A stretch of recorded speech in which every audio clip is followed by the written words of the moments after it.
Longtemps, le métier de Sebri était de déverser du poison dans des pays misérables. Est-ce que finalement, le trafic de déchets, pour prospérer, a besoin de la guerre, de pays en guerre? C'est mieux. Ça facilite les choses.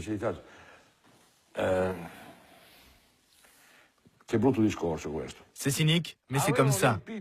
On a déjà rempli la moitié de l'Italie. Imaginez une map monde à l'ancienne. On a des petits drapeaux. L'Italie, elle est pleine. De Naples vers le bas. Qu'est-ce qui manque? L'Afrique. Et où on va en Afrique? Là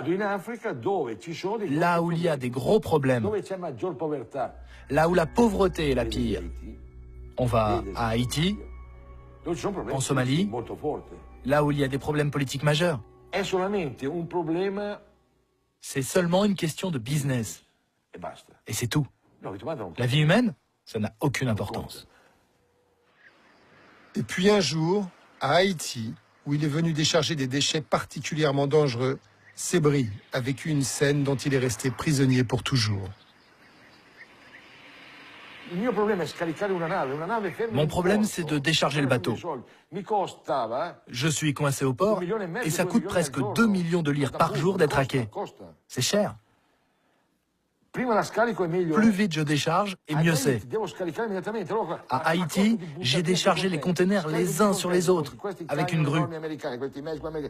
Je les jette, ils s'empilent, je m'en fous. 15 jours après, c'est là que j'ai vu les dégâts. C'était terrible. Parce qu'ils étaient radioactifs. À Port-au-Prince, il n'y avait qu'un seul hôpital à l'époque. Et il y avait 50 personnes qui faisaient la queue. Je t'en parle, j'en ai la chair de poule. Il y avait des femmes et des enfants. Les gosses, ils avaient des cloques sur la peau, pleines d'eau. Et les femmes, leurs cheveux tombaient tout seuls. Des femmes qui perdaient du sang, on ne sait par quel trou. Pardonnez l'expression. T'as compris? Ça n'intéresse personne. J'ai déchargé, je suis payé, point barre. Mais quelle vie humaine!